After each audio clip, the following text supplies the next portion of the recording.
வணக்கம் நண்பர்களே. இன்னைக்கு ஒரு நல்ல விஷயத்தை நான் பண்ண போகிறேன். அது யாருக்காகனா, ஜாவா படிச்சுட்டு இருக்கவங்களுக்கு, 1 இயர் 2 இயர் எக்ஸ்பீரியன்ஸில் இருக்க எம்ப்ளாயீஸுக்கு, மாணவர்களுக்கு, ஓகேங்களா?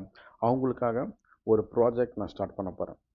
ஓகே, இந்த ப்ராஜெக்ட் வந்து எப்படி இருக்குன்னா, ஒரு பெரிய கம்பெனியில் ஒரு ஜாவா ப்ராஜெக்ட் ஸ்டாண்டர்ட்ஸ் எப்படி இருக்குமோ அந்த ஸ்டாண்டர்டை ஃபாலோ பண்ணி தான் உங்களுக்கு நான் சொல்லிக் கொடுக்க போகிறேன். ஓகேங்களா?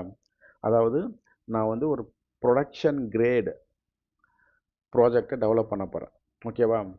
இது வந்து ஒரு மினி ப்ராஜெக்ட் தான், பெரிய ப்ராஜெக்ட்லாம் கிடையாது. ஓகேவா? என்ன ப்ராஜெக்ட்னா அது, இந்த ப்ராஜெக்ட் வந்து கியூ மேனேஜ்மெண்ட் சிஸ்டம், அப்படி இல்லைன்னா டோக்கன் மேனேஜ்மெண்ட் சிஸ்டம். இப்போ ஒரு ஹாஸ்பிட்டலுக்கோ ஒரு சர்வீஸ் சென்டருக்கோ போகிறீங்கன்னு வச்சிங்களேன், அந்த இடத்துல வந்து போனோன்னே ஒரு டோக்கன் கொடுப்பாங்க. அந்த டோக்கனில் இருக்க நம்பர் தான் உங்கள் கியூ நம்பர். ஓகேங்களா? எந்த டோக்கன் கரண்ட்டாக சர்வீஸ் பண்ணிகிட்டு இருக்காங்க அந்த டோக்கன் நம்பர் வந்து டிவியில் தெரியும். ஓகே, உங்கள் நம்பர் வந்த பிறகு நீங்கள் போய் உங்களுக்கான வேலையை அவங்ககிட்ட செஞ்சுக்கலாம். இதுதான், இது ஒரு க்யூவை வந்து எப்படி வந்து மேனேஜ் பண்ணுறது, டிஜிட்டலாக எப்படி ஒரு க்யூ வந்து மேனேஜ் பண்ணுறதுன்றது தான் இந்த சிஸ்டம். ஓகே, இதை வந்து எப்படி வந்து நம்ம டெவலப் பண்ணுறது, எதை வச்சு ஸ்ப்ரிங் போட்டை வச்சு எப்படி டெவலப் பண்ணுறதுன்றதை பார்ப்போம். இந்த கோடு எல்லாமே ப்ரொடக்ஷன் கிரேடாக தான் இருக்கும். ஓகேங்களா? அதை மாதிரி தான் நான் டெவலப் பண்ண போகிறேன். கண்டிப்பாக உங்களுக்கு நல்ல யூஸ்ஃபுல்லாக இருக்கும். ஓகே, இந்த ப்ராஜெக்ட் யாருக்கெல்லாம் யூஸ்ஃபுல்லாக இருக்குன்னா, வேலை தேடுறவங்களுக்கு, இப்போ 1 இயர் 2 இயர் எக்ஸ்பீரியன்ஸில் இருக்க, ஆல்ரெடி ஒரு கம்பெனியில் ஒர்க் பண்ணிட்டு இருக்கவங்களுக்கு, அதுக்கப்புறமா இந்த இந்த ப்ராஜெக்ட் நீங்கள் லேர்ன் பண்ணிங்கன்னா கண்டிப்பாக நல்ல இன்டர்வியூஸ்க்கெலாம் நல்ல யூஸ்ஃபுல்லாக இருக்கும். ஓகேங்களா? இன்டர்வியூ கிராக் பண்ணுறதுக்கு நல்ல யூஸ்ஃபுல்லாக இருக்கும்.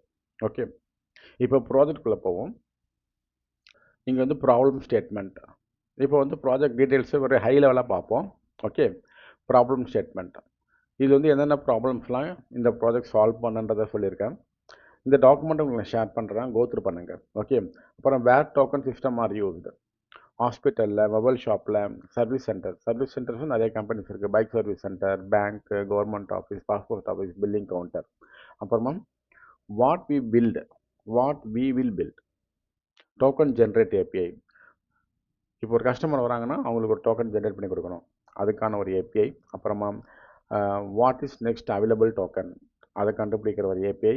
அதுக்கப்புறமா டிஸ்பிளே பண்ணுறதுக்கு ஒரு ஏபிஐ. தென் இதை மேனேஜ் பண்ணுறதுக்கு ஒரு அட்மின் பேனல் வேணும். ஒரு மொபைல் சென்டர் இருந்தால் அந்த மொபைல் சென்டரில் ஒரு அட்மின் எம்ப்ளாயி இருப்பாங்க. அந்த எம்ப்ளாயி வந்து இந்த அட்மின் பேனலை மேனேஜ் பண்ணுவாங்க. இதெல்லாம் வந்து கஸ்டமர் சைடு ஸ்க்ரீனு, இது வந்து அட்மின் சைடு ஸ்க்ரீன். இந்த ப்ராஜெக்ட் வந்து நம்ம மெயினாக வந்து ஏபிஐ தான் ஃபோக்கஸ் பண்ண போகிறோம். யூசர் இன்டர்ஃபேஸில் வந்து ரொம்பலாம் ஃபோக்கஸ் பண்ண போகிறதில்ல. ஓகே, அவர் எய்ம் வந்து we need to develop a production grade software using Java Spring Boot. ஓகேவா? இது ஆர்கிடெக்சர் ஓவர்வியூ பார்த்தீங்கன்னா, கஸ்டமர் வராங்க, அவங்களுக்கு டோக்கன் ஜென்ரேட் பண்ணி கொடுக்குது. டோக்கன் ஜென்ரேட் பண்ணோன்னா அது MySQL டேட்டாபேஸில் போய் ஸ்டோர் ஆகுது. அட்மின் பேனல் மூலமாக நம்ம வந்து நெக்ஸ்ட் டோக்கனை வந்து ஜென்ரேட் பண்ணுறோம்.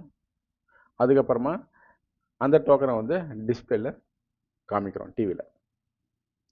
Customer get token, staff generate the next token, display the token இந்த ஸ்க்ரீன்.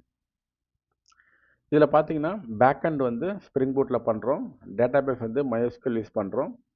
அப்புறமா ஸ்க்ரீனை வந்து பார்த்தீங்கன்னா UI வந்து HTML JavaScript. தென் டெக்னாலஜி யூஸ்ட், என்ன டெக்னாலஜி பயன்படுத்த போகிறோம், ஸ்ப்ரிங் பூட் யூஸ் பண்ண போகிறோம். இந்த ஸ்ப்ரிங் பூட்டை பயன்படுத்தி ஏபிஐ பில்ட் பண்ண போகிறோம், டேட்டாபேஸ் கனெக்ட் பண்ண போகிறோம், நம்மளுடைய பிஸ்னஸ் லாஜிக்கை ஸ்ப்ரிங் பூட்டில் எழுத போகிறோம். இந்த டாக்குமெண்ட்டை உங்களுக்கு ஷேர் பண்ணுறேன், கோத்ரூ பண்ணுங்கள். இல்லை ஏதாவது டவுட்னா கமெண்ட் செக்ஷனில் கேள்வி கேளுங்க, கண்டிப்பாக உங்களுக்கு நான் பதில் சொல்வேன். ஓகேவா? இந்த வீடியோ நான் இதோட முடிச்சுக்கிறேன். அடுத்த வீடியோவில் நான் என்ன சொல்ல போகிறேன்னா, இனிஷியல் செட்டப், அந்த ப்ராஜெக்ட் செட்டப், என்னென்ன லைப்ரரியில் ஆட் பண்ணுறது, இந்த ஸ்ப்ரிங் பூட்டோடைய ஸ்கெலிட்டன் ப்ராஜெக்டை வந்து நான் செட் பண்ண போகிறேன். அதை வந்து நம்ம டீட்டெயிலாக பார்ப்போம். ஓகேங்களா? Until then, keep learning. This is Suresh signing off.